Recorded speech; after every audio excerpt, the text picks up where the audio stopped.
आप सबका एक बार फिर से आपके YouTube चैनल DC एकेडमी में। और आज हम सब जो टॉपिक पढ़ने वाले हैं उस टॉपिक का नाम है साइटोस्केलेटन पढ़ेंगे, माइक्रोबॉडीज पढ़ेंगे और स्पिरोजोम पढ़ेंगे। ये तीन टर्म हमें पढ़ना होगा। ये बहुत ही इंपॉर्टेंट टर्म है, लिटिल बिट इनसे क्वेश्चन कभी कभी बन जाता है नीट में, ठीक है ना। अगर आप बात करेंगे साइटोस्केलेटन का तो आपको बताता हूँ साइटोस्केलेटन क्या होता है। साइटोस्केलेटन का मतलब होता है ये प्रोवाइड मैकेनिकल स्ट्रेंथ। हमारे सेल को जो मैकेनिकल स्ट्रेंथ देता है उसका नाम होता है साइटोस्केलेटन। एक काम और करता है, maintain shape of cell. Maintain shape of cell, हमारे सेल का शेप देता है कौन? साइटोस्केलेटन देता है। अब साइटोस्केलेटन में दो ही नाम आता है। पहला आप पढ़ेंगे माइक्रोट्यूब्यूल। क्या पढ़ेंगे? माइक्रोट्यूब्यूल। पहले का नाम होगा माइक्रोट्यूब्यूल, ठीक। और आपका जो दूसरा होगा, दूसरे की अगर हम बात करें तो पहले हम पढ़ लेते हैं। जो आपका माइक्रोट्यूब्यूल होता है, ये इसके पास कौन सी प्रोटीन होती है? उसका नाम होता है ट्यूबुलिन प्रोटीन। क्या नाम होता है? ट्यूबुलिन प्रोटीन इसका नाम होता है, ठीक है ना। माइक्रोट्यूब्यूल आपका ट्यूबुलिन प्रोटीन से बना होता है और ये मदद करता है help in transport of cell wall material from Golgi body to outside मतलब कि बाहर। आया समझ में? तो हम कह सकते हैं कि जो माइक्रोट्यूब्यूल होता है ये मदद करता है, क्या करता है? ये क्या करेगा? ये ट्रांसपोर्ट में मदद करता है। सेल वॉल का जो भी मटेरियल होता है वो गोल्गी बॉडी के द्वारा वो बाहर भेजने का काम करता है। हाँ, नेक्स्ट पॉइंट ये है, माइक्रोट्यूब्यूल जो होता है, microtubule help in formation of spindle fibre. आपका जो माइक्रोट्यूब्यूल होता है ये स्पिंडल फाइबर बनाने में मदद करता है। कब? जब क्या हो रहा हो आपका cell division, during cell division. जब सेल डिवीजन होता है उस समय माइक्रोट्यूब्यूल क्या करता है? स्पिंडल फाइबर बनाने में मदद करता है। तो यही स्पिंडल फाइबर आपके क्रोमोसोम के काइनेटोकोर से जुड़ता है, आपको पता होगा, ठीक। अगर आप बात करेंगे माइक्रोफिलामेंट की, ये दूसरी की बात कर लीजिए। अगर आप बात करते हैं माइक्रोफिलामेंट का तो आपको पता होगा माइक्रोफिलामेंट भी एक तरह का साइटोस्केलेटन माना जाता है। माइक्रोफिलामेंट जो होता है ये एक्टिन प्रोटीन से बना होता है। किस प्रोटीन से? एक्टिन प्रोटीन से बना होता है। और इसका ज़्यादा काम क्या होता है? हेल्प इन मसल्स कॉन्ट्रैक्शन। किस मदद करता है?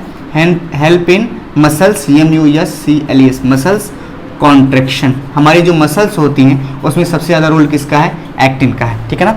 नेक्स्ट पॉइंट बात करेंगे, एक तीसरा जो नाम आएगा इसमें, आप कुछ लोग कहते हैं इंटरमीडिएट। क्या होता है? Intermediated filament.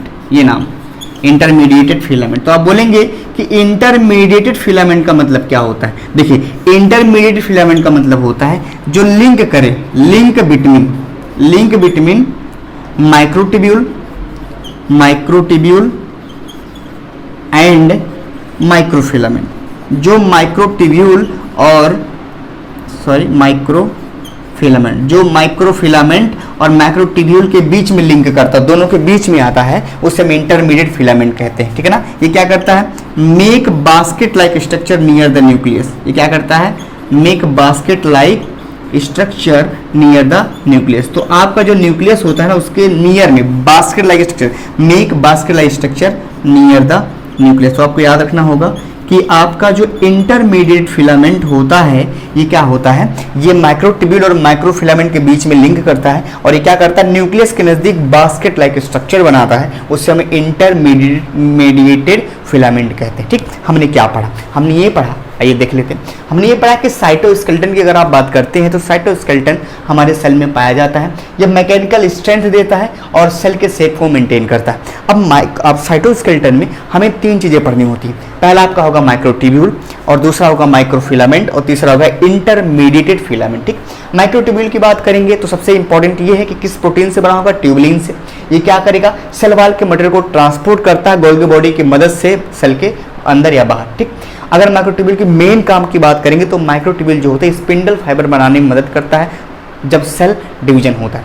अगर आप माइक्रोफिलामेंट की बात करते हैं तो माइक्रोफिलामेंट किस प्रोटीन से बना होता है? एक्टिन से। और ये मसल्स कॉन्ट्रैक्शन में मदद करता है। इंटरमीडिएट फिलामेंट वो होता है जो माइक्रोट्यूब्यूल और माइक्रोफिलामेंट के बीच में, दोनों के बीच में लिंक करता है। और ये क्या होता है, ये बास्केट लाइक स्ट्रक्चर बनाता है न्यूक्लियस के नज़दीक। इसका मतलब आपका ये जो साइटोस्केलेटन का मेन पार्ट है माइक्रोट्यूब्यूल और माइक्रोफिलामेंट, ये ज़्यादा इंपॉर्टेंट है, ठीक है।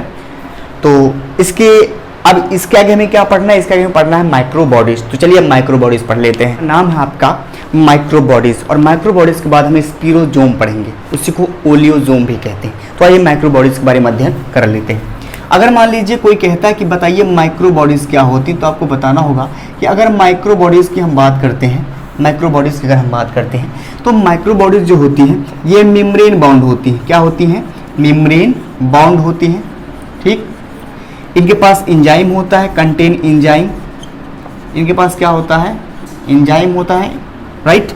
और नेक्स्ट पॉइंट, ये प्रेजेंट होती हैं प्लांट्स एनिमल दोनों में, present in plants and animal. इसका मतलब ये प्लांट्स एनिमल में दोनों में पाई जाती है। तो माइक्रोबॉडीज आपकी दो ही पढ़नी होगी आपको, ठीक। तो पहला जो माइक्रोबॉडीज मैं पढ़ने जा रहा हूँ उसका नाम होगा यूरिकोजोम। क्या नाम होगा, यूरिकोजोम, या इसी को कह सकते हैं पिरोक्सीजोम। क्या कह सकते हैं, पिरोक्सीजोम कह सकते हैं, ठीक है ना। तो इसको पिरोक्सीजोम बोलिए या तो यूरिकोजोम बोलिए, दोनों का मतलब सेम है। आप बोलेंगे ये क्या होता है, यूरिकोजोम और पिरोक्सीजोम की अगर आप बात करेंगे तो ये present in both plant and animal, present in both, ये प्लांट एनिमल दोनों में पाया जाता है, present in both plant and animal. पहला पॉइंट तो आपका ये रहा, दोनों पाया जाएगा। नेक्स्ट, कंटेन कैटालेज एंजाइम, इनके पास क्या होता है, कैटालेज एंजाइम होता है, ठीक। कैटालेज एंजाइम याद रखेंगे, किसी के सफिक्स में अगर एज लगाया गया हो इसका मतलब वो एंजाइम है ना। अब क्या होगा, कैटालेज एंजाइम डिग्रेड पर ऑक्साइड, ठीक है ना। ये क्या करता है, H2O2 को डिग्रेड करता है, इसमें H2 और O2 में तोड़ देता है। इसका मतलब जो कैटालेज एंजाइम है ये क्या करता है, पर ऑक्साइड का डिग्रेशन करता है H2O2 का, और इसको H2O2 में तोड़ देता है। नेक्स्ट पॉइंट और है हेल्प इन, ये मदद करता है, मैं लिख सकता हूँ कि help in beta oxidation of fatty acid, beta oxidation of fatty acid, ऐसा समझ में। तो क्या होता है, जो आपका यूरिकोजोम या पिरोक्सीजोम होता है help in beta oxidation of fatty acid. तो जो फैटी एसिड होता है कैसे बनाता है, बीटा ऑक्सीडेशन से बनाता है। रेटिंग कैटालेज एंजाइम का ज़्यादा है, पर ऑक्साइड देखिएगा, पर यहाँ लिखा है, पर पिरोक्सीजोम यहाँ लिखा है, तो पिरोक्सीजोम क्या करता है, पर ऑक्साइड का डिग्रेशन करता है, ऐसा समझ में। तो ये रहा आपका यूरिकोजोम और पिरोक्सीजोम। इसके बाद हम पढ़ते हैं एक और माइक्रोबॉडी जिसका नाम होगा ग्लाइऑक्सीजोम, ठीक है ना। क्या नाम है इसका, ग्लाइऑक्सीजोम। इसको कहते हैं हाईली, इसका नाम है हाईली स्पेशलाइज्ड पिरोक्सीजोम, इसका नाम है। मतलब कि जब पिरोक्सीजोम हाईली स्पेशल बन जाता है, हाईली स्पेशलाइज्ड हो जाता है, तो ग्लाइऑक्सीजोम में कन्वर्ट हो जाता है। ये प्रेजेंट किस में होता है, present in fatty seed, present in fatty seed. उसका एग्जाम्पल आप लिख सकते हैं, पहले का नाम लिखेंगे कस्तूर सीड और एक नाम लिखेंगे ग्राउंड नट में प्रेजेंट होता है, ठीक है ना। नेक्स्ट पॉइंट जो आप लिखेंगे ग्लाइऑक्सीलेट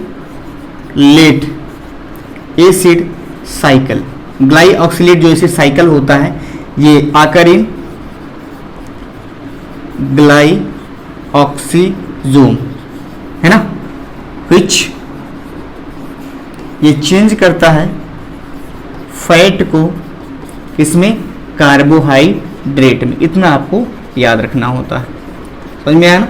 तो लिखा गया है कि ग्लाइऑक्सीलेट एसिड साइकिल जो होता है ग्लाइऑक्सीजोम में होता है, जिसमें क्या होता है, फैट आपका कार्बोहाइड्रेट में कन्वर्ट होता है। तो आइए इसको एक बार हम समझ लेते हैं। देखिए इसमें आपको ये बोला गया है कि अगर आप माइक्रोबॉडीज की बात करते हैं या माइक्रोबॉडी के बारे में समझने की कोशिश करते हैं, तो माइक्रोबॉडी जो होती है मेम्ब्रेन बाउंड होती हैं और ये प्लांट एनिमल दोनों में पाई जाती हैं और इनके पास एंजाइम भी होता है। तो माइक्रोबॉडीज में दो नाम आता है, पहले का नाम है यूरिकोजोम या इसी को बोलते हैं पिरोक्सीजोम, और दूसरे का नाम क्या होता है, ग्लाइऑक्सीजोम होता है, ठीक। तो अगर आप यूरिकोजोम या पिरोक्सोजोम की बात करेंगे तो ये प्लांट एनिमल दोनों में पाए जाते हैं। इनके पास खास बात होता है, इनके पास जो एंजाइम होता है उसका नाम होता है कैटलेज एंजाइम। नेक्स्ट पॉइंट की बात करेंगे तो कैटलेज जो इनका एंजाइम होता है ये पर ऑक्साइड का डिग्रेडेशन करता है, H2O2 को तोड़ देता है हाइड्रोजन और ऑक्सीजन में। और इनका एक मेन काम और है, ये क्या करते हैं, बीटा ऑक्सीडेशन करता है फैटी एसिड का। अगर हम बात करेंगे ग्लाइऑक्सिजोम का तो बताएंगे ग्लाइऑक्सिजोम को हम हाईली स्पेशलाइज्ड पिरोक्सोजोम कहते हैं। लेकिन ग्लाइऑक्सिजोम कहां पर ज्यादा पाया था, फैटी सीड में, जैसे एग्जांपल है कस्तूर सीड और ग्राउंडनट सीड, राइट। अगर हम बात करेंगे ग्लाइऑक्सिलेट एसिड साइकिल जो होती है वो ग्लाइऑक्सिजोम में चलती है, जो क्या करती है, फैट को कार्बोहाइड्रेट में कन्वर्ट करती है, सही ना। तो आपसे पूछिए ग्लाइऑक्सिलेट एसिड साइकिल किस में पाई जाती है, यूरिकोजोम में कि पिरोक्सोजोम में कि ग्लाइऑक्सिजोम में, तो किस में बोलेंगे, ग्लाइऑक्सिजोम में ग्लाइऑक्सिलेट एसिड साइकिल पाई जाती है, जो फैट को कार्बोहाइड्रेट में कन्वर्ट करती है। अब एक टॉपिक छोटी सी और आपकी बच्ची है, इसका नाम है स्पिरोजोम। क्या नाम है, स्पिरोजोम। तो चलिए हम उसको भी पढ़ लेते हैं। अगर आप स्पिरोजोम की बात करते हैं, ठीक, अगर आप स्पिरोजोम की बात करते हैं, इसी को हम कहते हैं ओलियोजोम, ठीक। स्पिरोजोम और ओलियोजोम, स्पिरोजोम की बात करें या ओलियोजोम की बात करें, ये दोनों माइक्रोबॉडीज में नहीं आते, ठीक है ना। तो स्पिरोजोम की बात करेंगे तो बोलेंगे present near the ER, present near the ER, endoplasmic reticulum के नियर होता है। ये क्या करेगा, स्टोर द लिपिड, ये क्या करता है, लिपिड को स्टोर करता है। बस इतना पॉइंट आपको याद रखना है। स्पिरोजोम या ओलियोजोम की हम बात करेंगे तो एंडोप्लाज्मिक रेटिकुलम के नजदीक पाए जाते हैं और ये क्या करते हैं, स्टोर करते हैं, किसको, लिपिड को स्टोर करते हैं। Okay, thank you. तो आपका पूरा सेल चैप्टर समाप्त हो चुका है। अब हम कुछ MCQ करेंगे, 20-25 जो भी होगा इंपॉर्टेंट MCQ करेंगे, तो उसकी वीडियो आपको नेक्स्ट लेक्चर में पड़ जाएगी। Okay, thank you. आराम से पढ़ें, मस्त रहें, मुस्कुराते रहें और हंसते रहें। Thank you.